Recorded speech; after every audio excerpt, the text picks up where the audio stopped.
मंडळींनी यायचं आम्ही पद्धतीनं नियोजन लावता येईल, फोन संपर्क बैठक या पद्धतीनं नक्कीच गेल्या अनेक वर्षाचा हा धनगर समाजाच्या आरक्षणाचा लढा अनेकांनी लढला होता, अनेकांनी त्यामध्ये योगदान दिलेलं आहे. पण हा लढा कोणत्याही सरकारने सोडवला नाही. आणि काल दीपक भाऊनी जे जालन्यामधलं हे दर्शन राज्याला नव्हे तर देशाला एक विक्रम मोडणारी अशी ही ऐतिहासिक सभा या ठिकाणी झाली. राज्यकर्त्यासहित अगदी विरोधी पक्ष सुद्धा हादरून जाईल अशा पद्धतीनं या ठिकाणी या गर्दीचं दर्शन झालं.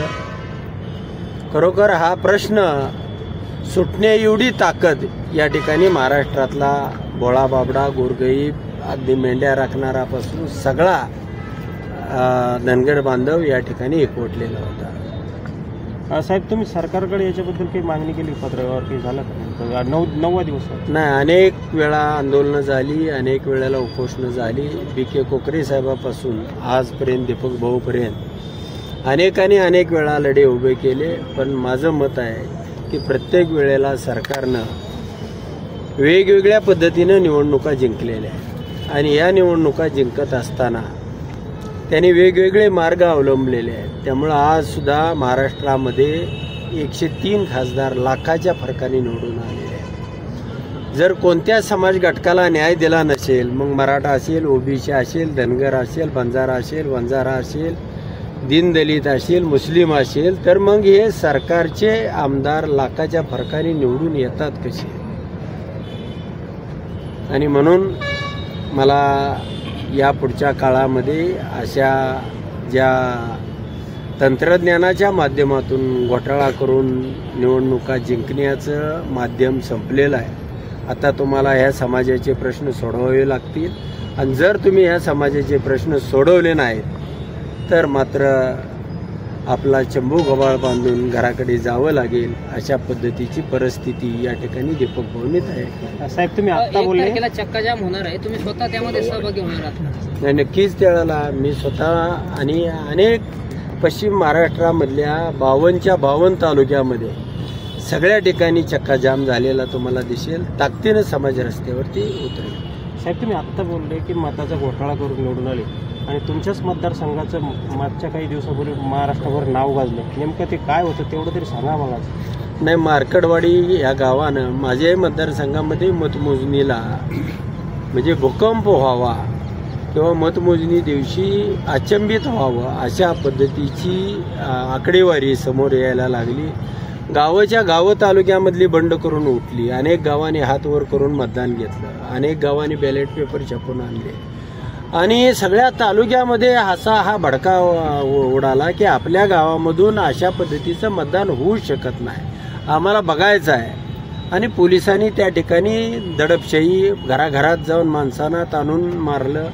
सगळ्या उसातून पोलिस लोकांना त्या ठिकाणी पळवून लावत होते. मतदान होऊ दिलं नाही, बंद केलं. आणि त्यामुळं त्या ठिकाणी जे सरकारचं हे उघडं पडलं असतं. त्यानंतर राहुलजींनी आता जे मीडियामध्ये दाखवले जाते, तुमचे चॅनलवाले दाखवत नाहीत, पण सोशल मीडियामध्ये हे ज्याही पद्धतीनं म्हणजे लाखानं मतं एका मतदारसंघामध्ये वाढवायची आणि ती डिलीटसुद्धा त्याच माणसानं करायची अशी जी सिस्टीम होती, त्याच्याही पुढचं व्हर्जन म्हणजे अकोदेका जे लाईव्ह आहे, जे प्रत्यक्ष मतचोरी कसं करतंय हे राहुलजी हायड्रोजन बॉम्ब फोडून दाखवणार आहेत.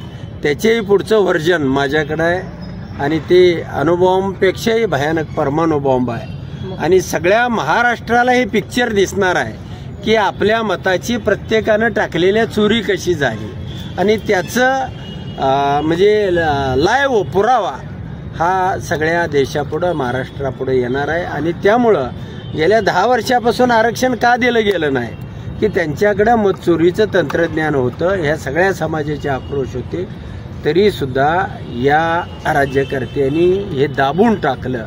आता मात्र या राज्यकर्त्यांना हे दाबता येणार नाही. तुम्ही तुमचा अनुभव केव्हा फोडणार आहे? नाही, नक्कीच माझा हायड्रोजन बॉम्ब फुटला की 5 दिवसांनी तो अणुबॉम्ब नाही, परमाणु बॉम्ब आहे, तो फुटेल.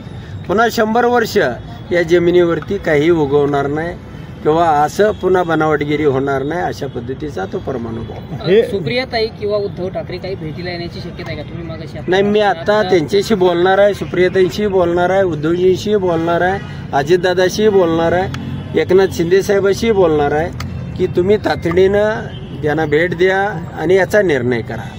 जे सत्तेमध्ये आहे त्यांनी निर्णय करावा, जे सत्तेमध्ये नाहीत त्यांनी या ठिकाणी येऊन ह्या समाजाचे ज्या भावना आहेत या भावना जाणून घ्याव्यात आणि त्यावरती सरकारला रेटा लावा. हे जे बॉम्ब आहेत हे निवडणुकीपूर्वी का नाही फुटत? नाही, निवडणुकीपूर्वी अनेक निवडणुका आपण लढवतो. ग्रामपंचायत असेल, जिल्हा परिषद असेल, महानगरपालिका असेल, ह्याच्यामध्ये ज्या जनरल निवडणुका होतात, या जनरल निवडणुकीमध्ये आपण ज्याही पद्धतीनं मतदान करतो, कधी लाईनी लागत नाहीत. सकाळी 11पर्यंत लाईन असते, 15 ते 20 मिनिटांमध्ये मतदान होतं आणि त्यानंतर दुपारी 11 ते 4 वाजेपर्यंत म्हणजे स्लो मोशन येईल त्याला मतदान करता येतं आणि 4 ते 6 पुन्हा लाईन असते, पण 15-20 मिनिटांमध्ये संपते. तुम्ही पहिल्यांदा बघितलं असेल विधानसभेमध्ये की 2-2 तास लोकांना नंबर येत नव्हता, आवाज येत नव्हता, चिठ्ठी तुटत नव्हती. अनेक लोकांच्या अशा प्रकारच्या तक्रारी होत्या आणि लोकसभेला त्यांनी हा बॉम्ब लावला नव्हता. त्यांनी हे तंत्रज्ञान विधानसभेला लावलं आणि म्हणून विधानसभेच्या नंतर आमच्या लक्षामध्ये आलं, बऱ्याच राहुलजींच्या आलं. राहुलजीचे अनेक जवळजवळ 20-25 निवडणुका त्यांनी पराभूत केल्या, पण तंत्रज्ञान आता विकसित झालेलं आलेलं आहे. बरं, 1 तारखेला चक्का जाम आहे, तर दुसरीकडे चंद्रकांत पाटील सांगलीमध्ये मोर्चा काढणार आहे. काही दिवसापूर्वी गोपीचंद पडळकर यांनी तुमच्या पक्षाचे आमदार आणि माजी मंत्री जयंत पाटलांवर खालच्या पातळीची टीका केली होती. त्यासाठी हा मोर्चा असणार आहे आणि त्यातून खरं तर तुमच्या पक्षाला उत्तर दिलं जाणार आहे. चंद्रकांत पाटील मोर्चा काढणार आहे. कोण चंद्रकांत पाटील? चंद्रकांत पाटील माहीत नाही. म्हणतात ते कोण आहे चंद्रकांत पाटील? कोण आहे? भाजपचे मंत्री.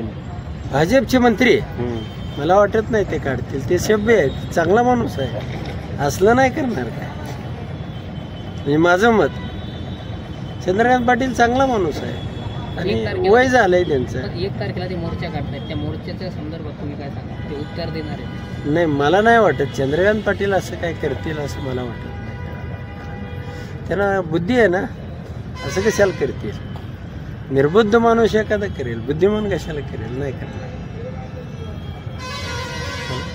ओके.